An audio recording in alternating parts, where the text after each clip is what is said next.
Bismillahirrahmanirrahim. Assalamualaikum warahmatullahi wabarakatuh. Perkenalkan, nama saya Zulhendra, NIM 19060065, jurusan Ilmu Ekonomi. Video ini merupakan tugas ke-14 dari mata kuliah pengantar Ekonomi Pembangunan. Materi yang akan saya jelaskan kali ini yaitu tentang teori dualistik. Pertama, dualisme masyarakat dari Boyk. Nah, Boyk ini ahli ekonomi Belanda. Ia ini seorang pelopor yang mengembangkan teori tersendiri yang hanya cocok diterapkan pada negara terbelakang. Nah, teorinya itu tentang dualisme masyarakat, yaitu merupakan teori umum pembangunan masyarakat dan pembangunan ekonomi negara terbelakang yang terutama didasarkan pada hasil kajiannya terhadap perekonomian Indonesia. Si Boyk ini berpendapat bahwa dalam arti ekonomi, masyarakat itu memiliki 3 ciri. Yang pertama itu semangat sosial, yang kedua bentuk organisasi, dan yang ketiga itu teknik yang mendominasinya.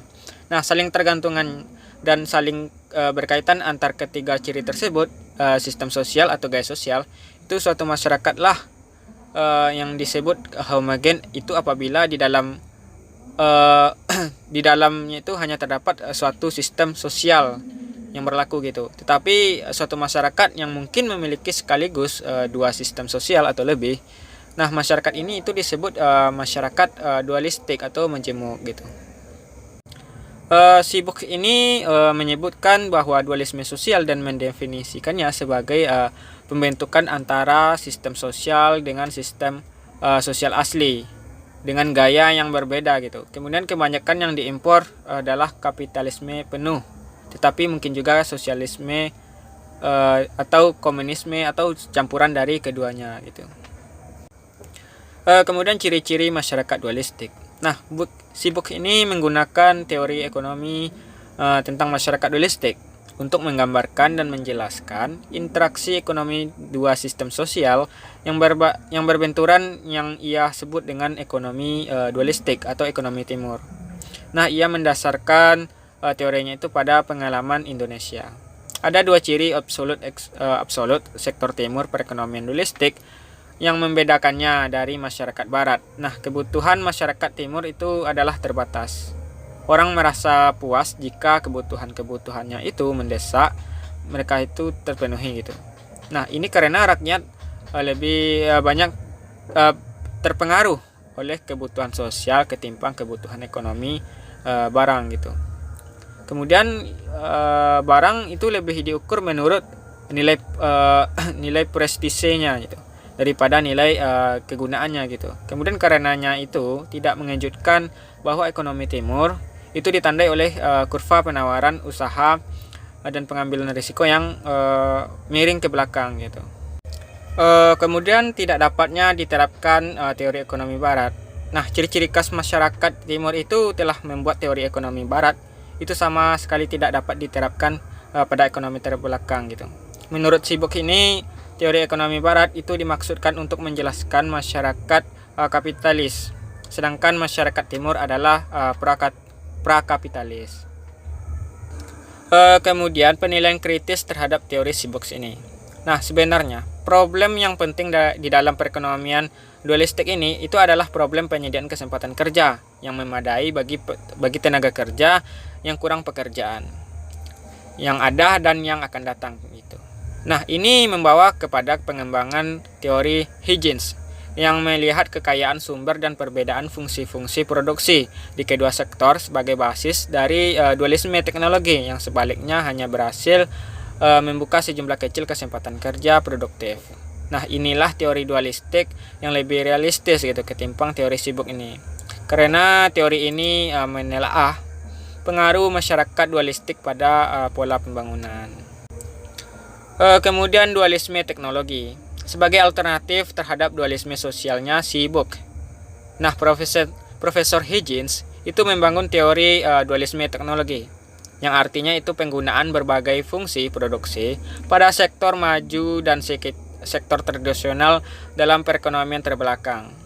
Adanya dualisme seperti itu memperberat masalah penggunaan teknologis atau pengangguran yang struktural di sektor industri dan pengangguran tersembunyi di sektor pedesaan. Si Huygens ini membangun teorinya itu di sekitar dua barang, dua faktor produksi, dan dua sektor dengan kekayaan faktor dan fungsi produksinya. Yang pertama itu fungsi produksi di sektor industri. Kurva Q1 adalah isokuan yang menggambarkan kombinasi modal yaitu OK dan buruh yaitu OL yang memproduksi tingkat output tertentu. Kurva Q2, Q3, dan Q1 yang menggambarkan tingkat output yang lebih tinggi yang hanya dimungkinkan dengan meningkatnya unit modal dan buruh dalam proporsi yang sama gitu. Jadi titik-titik A, B, C, dan D itu menunjukkan kombinasi tetap modal dan buruh yang dipakai untuk memproduksi berbagai tingkat output Q1, Q2, dan Q3 dan Q4 juga gitu. Garis yaitu garis OE yang menghubungkan titik-titik inilah yang adalah garis disebut garis ekspansi sektor industri, dan slope yang menggambarkan proporsi tetap di kedua faktor tersebut gitu. Kemudian garis K1L1 itu menunjukkan bahwa proses produksinya itu adalah padat modal gitu. Lebih banyak diperlukan modal untuk memproduksi ketimbang para pekerja atau buruh gitu. Nah, untuk memproduksi output Q itu dipakai unit modal yaitu OK dan unit buruh yaitu OL. Tetapi jika kenyataan faktor aktual berada di S daripada di A, itu berarti tersedianya unit buruh yang lebih banyak yaitu OL1. Untuk memproduksi output yang sama Q1, unit modal tersebut yang tersedia itu tetap sama yaitu OK.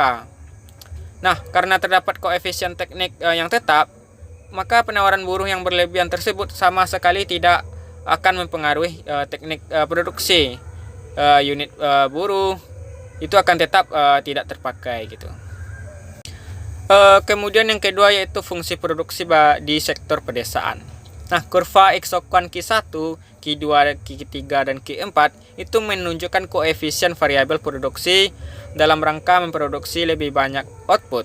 Nah, lebih banyak output dipekerjakan itu yaitu buruh dibanding dengan modal itu.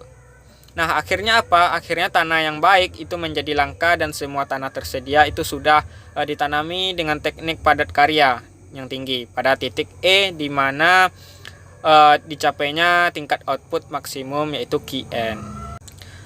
Dalam jangka panjang, kemajuan teknologi itu tidak mampu mengatasi pengangguran tersembunyi.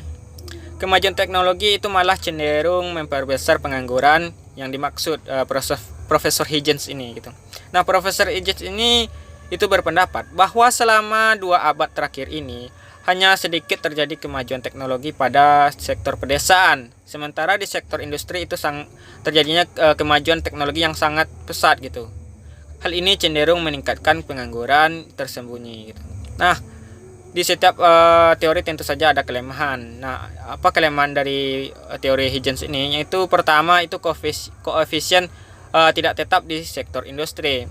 Kemudian yang kedua yaitu harga faktor itu tidak tergantung pada kekayaan faktor gitu. Kemudian yang ketiga itu mengabaikan faktor kelembagaan. Yang keempat itu mengabaikan penggunaan teknik penyerap buruh gitu. Kemudian yang kelima, besarnya sifat pengangguran tersembunyi itu tidak dijelaskan oleh si Huygens ini gitu. Mungkin hanya itu yang dapat saya sampaikan dan saya jelaskan. Jika ada kekurangan atau kesalahan pengucapan, saya mohon maaf. Saya sudahi dengan wabillahi taufik wal hidayah. Wassalamualaikum warahmatullahi wabarakatuh. Sekian dan terima kasih.